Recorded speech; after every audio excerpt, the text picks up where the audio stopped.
High বন্ধুরা, সবাই কেমন আছেন?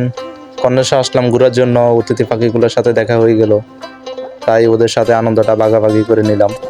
তো যারা যারা পাখিকে ভালোবাসেন তারা তারা ভিডিওটা কন্টিনিউ করতে পারেন। আমার মন পাখি, আমার প্রাণ পাখি, তোর সাথে